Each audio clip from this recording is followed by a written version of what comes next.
So a great welcome on the another video on Vidya Bhavan Coaching YouTube channel. তো তোমরা যারা বিদ্যা ভবনের অফলাইন বা অনলাইন ব্যাচের স্টুডেন্টস আছে তারা তো জানো অলরেডি আমরা আবার সিনোলিজমটা ক্লাসে এখন করাচ্ছি। তো সেই থিওরি জানো আমরা দুটো ওয়েতে সলভ করছি সেটাও তোমরা জানো। একটা হচ্ছে 150 method, very important and very shortcut method we can say, and the next one is Venn diagram method. Already তোমরা সব থিওরি শিখে এসেছো, তাদেরই কিছু প্র্যাকটিস ক্লাস নিয়ে আজকে কিন্তু আমরা চলে এসেছি। তো যারা বিদ্যা ভবন কোচিং অনলাইন বা অফলাইনে স্টুডেন্ট নও তাদের জন্য কিন্তু এই সেশনটা ইকুয়ালি হেল্পফুল হতে চলেছে। ওয়াই? বিকজ আমরা যেই প্রবলেমগুলো প্রিভিয়াস ইয়ারে আসা কিছু প্রবলেমকে সলভ করব, আর সেই প্রবলেমগুলো টু ওয়েতেই সলভ করব।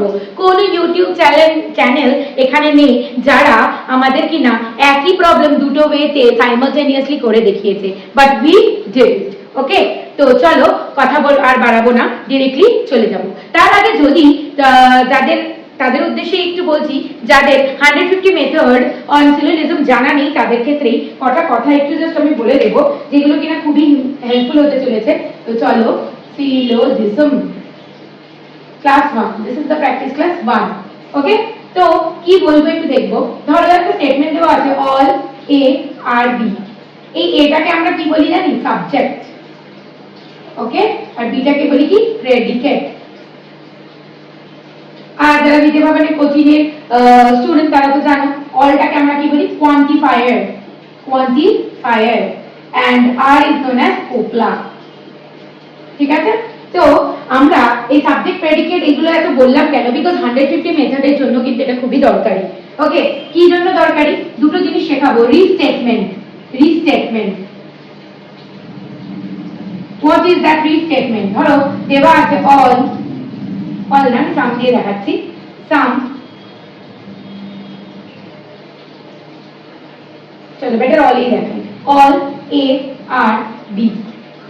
ওকে, অল এ আর বি এর রিস্টেটমেন্ট যখন হবে তখন হবে some A are B. This is the restatement. Okay, for that statement ও কার না হচ্ছে তোমার all A are B. Next আরেকটা জিনিস হচ্ছে আমার conversion. This is also very much important. যদি আমাদের দেওয়া থাকে all a R b, so conversion say that all b are a. That means subject predicate এর জায়গায় চলে গেল, predicate subject এর জায়গায় চলে আসলো। আর স্টেটমেন্টে কি হচ্ছে? সাবজেক্ট সেম থাকছে, প্রেডিকেট সেম থাকছে।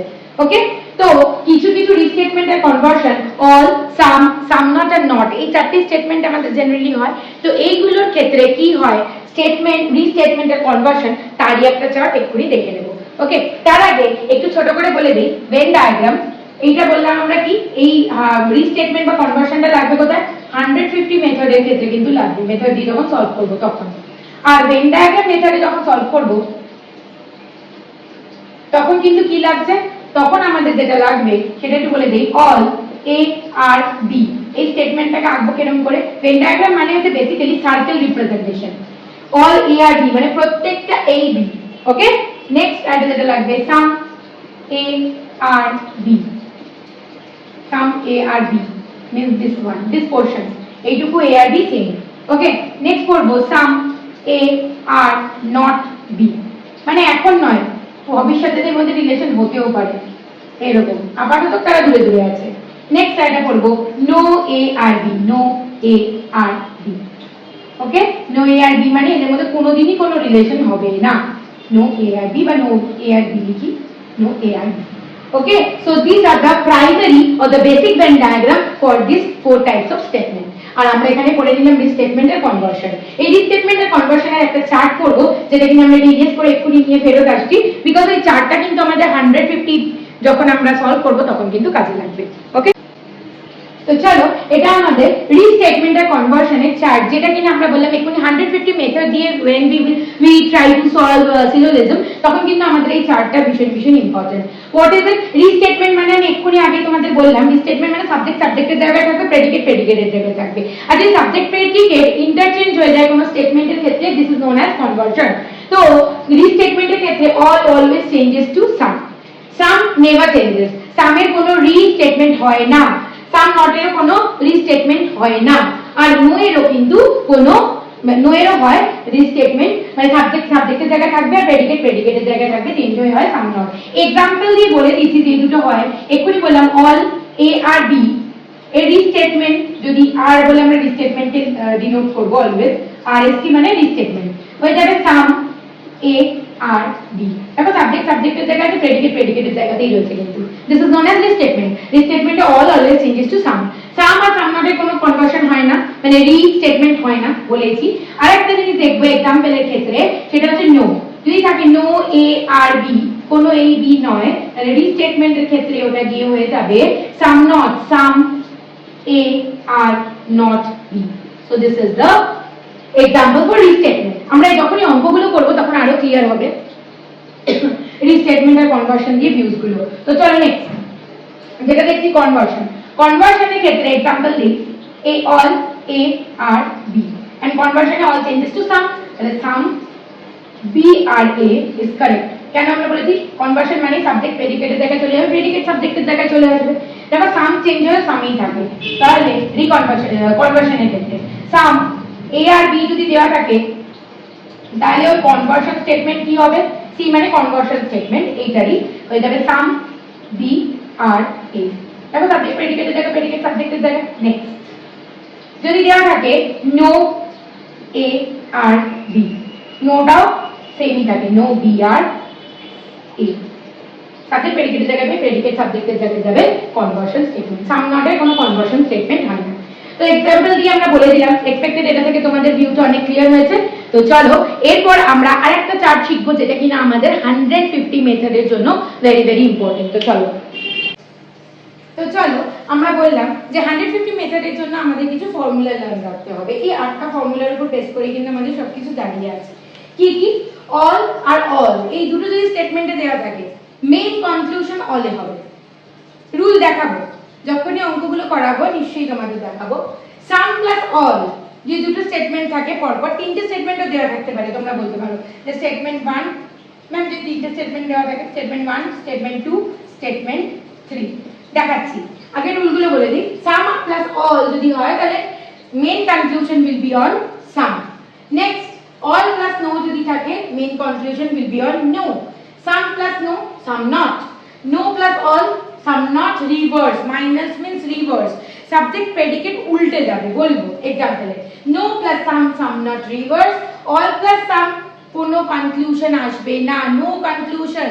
ওকে দেখো সাম প্লাস অল কিন্তু সাম কনক্লুশন আসছিল, বাট যে অল প্লাস সাম আসবে মানে এটা number 1 statement and this is number 2 statement, no conclusion will be coming out. Next হচ্ছে সাম প্লাস সামও তাই, no conclusion will be coming out. Okay এবার ধরো তোমরা বললে ম্যাম এখানে অল দিয়ে আছে, এখানে সাম দিয়ে আছে আর এখানে সাম দিয়ে আছে, যদি তিনটে থাকে ধরো, তাহলে অল আর সাম যোগ করলে কি হয়? অল আর সাম, নো কনক্লুশন। আবার তাই সাম আর সামও কিন্তু নো কনক্লুশন, তাহলে কোনোই কনক্লুশন আসছে না। আর একটা স্টেটমেন্ট আমি তোমাদের দেখাই, ধরো নাম্বার 1 স্টেটমেন্ট আছে অল, নাম্বার 2 স্টেটমেন্ট আছে অল, ওকে, তারপর নাম্বার 3 স্টেটমেন্ট আছে হচ্ছে সাম নট, নো লিখি বেটার, নো দিয়ে, তাহলে কনক্লুশন অল প্লাস অল এ কি হয়? অল কনক্লুশন আছে, মেইন কনক্লুশন, তাহলে এই দুটো থেকে মেইন কনক্লুশন কি বেরোলো? এমসি মানে মেইন কনক্লুশন অল বেরোলো। এই অল এর সাথে আবার এই নো এর রিলেশন দেখবো, দেখো অল প্লাস নো কি হয়? All plus no no.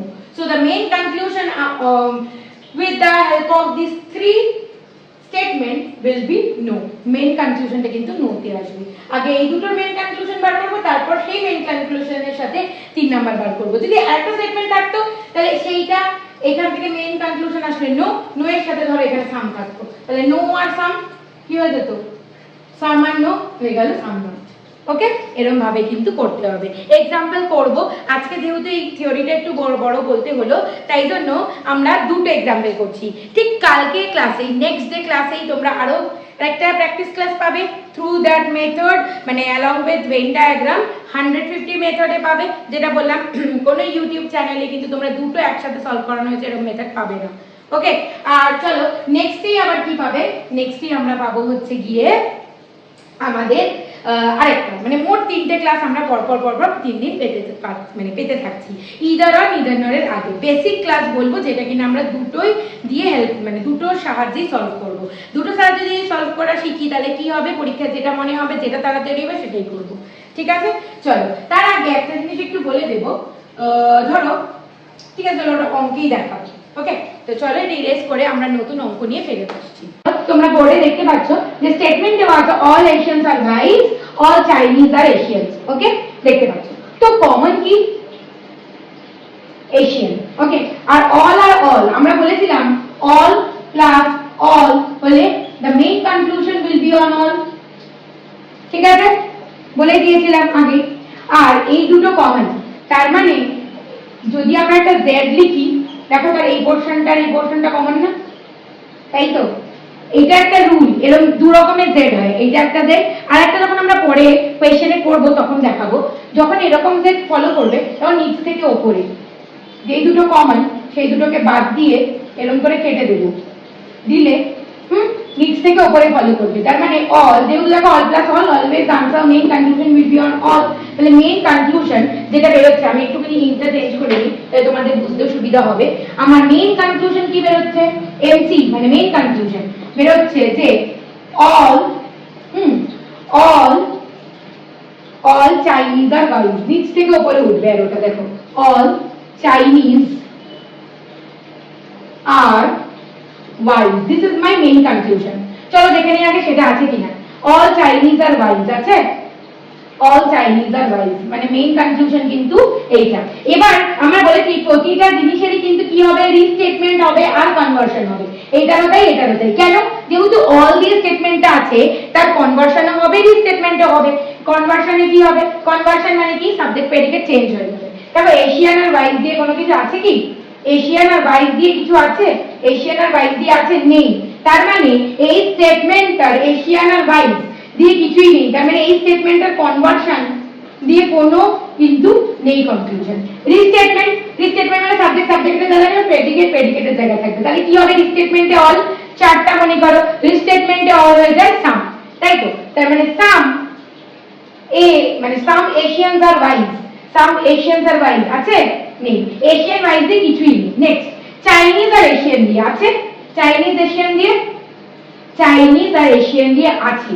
কোথায় আছে? এই যে আছে, দেখো অল চাইনিজ আর এশিয়ান, আর এখানে কি হয়ে গেছে? তাহলে এর কনভার্সন কি হবে? এই স্টেটমেন্টটার কনভার্সন কি হবে? এখানে লিখছি কনভার্সন কি হয়ে যায়? সাবজেক্ট প্রেডিকেটের জায়গায় চলে যায় আর অল হয়ে যায় সাম, তাই তো?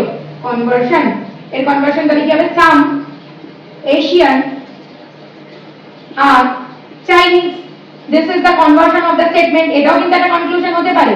তাহলে দেখো আছে কিনা সাম Asian are Chinese, some Asian are Chinese, তার মানে এটাও কারেক্ট। তাহলে এই দুটো ভেরিফাই করে দেখে নিলাম 3 আর 4 কারেক্ট। এবার দেখব চাইনিজ আর ওয়াইজ বলেছে, অল চাইনিজ আর ওয়াইজ, এটা আমার বেরিয়েছে। তাহলে এটা মেইন কনক্লুশন। মেইন কনক্লুশনের রিস্টেটমেন্ট কি হবে? মেইন কনক্লুশনের রিস্টেটমেন্ট কি হবে? সাম, রিস্টেটমেন্ট মানে সেম সেম থাকবে, সাম চাইনিজ আর ওয়াইজ। দেখো সাম চাইনিজ আর ওয়াইজ মানে এটাও ফলো করলো। ওকে, আর কনভার্সন কি হবে? কনভার্সন কি হবে?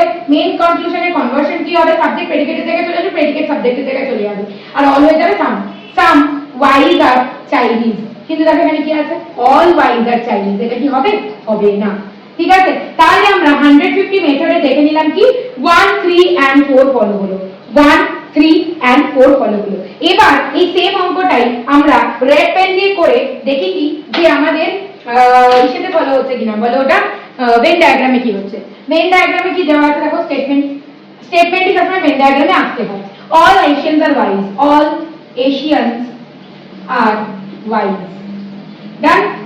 তারপর অল চাইনিজ আর এশিয়ান, তার মানে এর মধ্যে চাইনিজ আছে, অল চাইনিজ আর এশিয়ান। এবার দেখবো সাম Chinese are wise, some Chinese are wise তো পুরোটা ওয়াইজ, তার মধ্যে এইটুকু পোরশন তো চাইনিজ, তার মানে obviously some Chinese are wise. Venn ডায়াগ্রামে ফলো করলো all wise are Chinese, all wise Chinese না, অল চাইনিজ আর ওয়াইজ হচ্ছে ছবি থেকে, বাট অল ওয়াইজ তো চাইনিজ হচ্ছে না, তার মানে এটাও ভেন ডায়াগ্রামে ফলো করলো না। Next all Chinese are wise, all Chinese are wise, obviously চাইনিজই ছোট, তার মানে প্রতিটা চাইনিজই কিন্তু ওয়াইজ, ওয়াইজটা বড়, মানে ফলো করলো ভেন ডায়াগ্রামে। Next some Asian are Chinese, some Asian obviously এই এশিয়ানটা তো ওয়াইজ, অল ফলো করছে মানে সামও ফলো করবে, মানে করলো। তাহলে রেড কালি দিয়ে যেগুলো আমরা ফলো করলো দেখলাম যে সিমিলারলি কিন্তু 150 মেথডেও ফলো করেছে। বাট 150 মেথডটা এখন মনে হতে পারে অনেক লেন্দি লাগছে, কিন্তু লেন্দি নয়। প্র্যাকটিস করতে করতে আমার কথা বিশ্বাস করো সেকেন্ডে হবে, তুড়িতে হবে। 10টা বা 12টা অঙ্ক নিজে আমাদের এই ভিডিও 3টে সিরিজ দেখে নাও, আমি গ্যারান্টি দিয়ে বলছি এই 150 মেথড তাড়াতাড়ি হবে। কিন্তু এই 150 মেথড অনেক চ্যানেলেই দেওয়া আছে, কিন্তু পসিবিলিটির অঙ্ক কিন্তু হবে না। এবার মোটামুটি উইদাউট পসিবিলিটি সব অঙ্কই হয়ে যাবে, ঠিক আছে? পসিবিলিটির অঙ্কে কোথাও গিয়ে কিন্তু আটকে যায় 150 মেথড। তো তোমাদের যেটা বেটার মনে হয় সেটাই করো, কিন্তু বলবো যে যদি পসিবিলিটি ছাড়া এক্সামে আসে না এরকম কোনো কোয়েশ্চেন এসছে তাহলে obviously go with that 150 method. Okay, তো চলো আজকে যেহেতু থিওরিটা বললাম একটু ভিডিওটা লেন্দি হবে, তাই একটাই এক্সাম্পল দেখালাম। কালকের ভিডিওতেই তোমরা আরো অনেক কটা এক্সাম্পল, ডে আফটার টুমরোতেও তোমরা কিন্তু আরো অনেকগুলো ভিডিওতে মধ্যে কিন্তু অনেকগুলো এরকম সিলোজিজমের দুটো মেথড দিয়ে সলিউশন কোয়েশ্চেন দেখতে পাবে। ওকে, তো চলো অপেক্ষায় থেকো এবং গোটাই 3টে ক্লাস হয়ে যাওয়ার পর অবভিয়াসলি কমেন্ট বক্সে এসে জানিয়ে দিও কেমন লেগেছে। Thank you.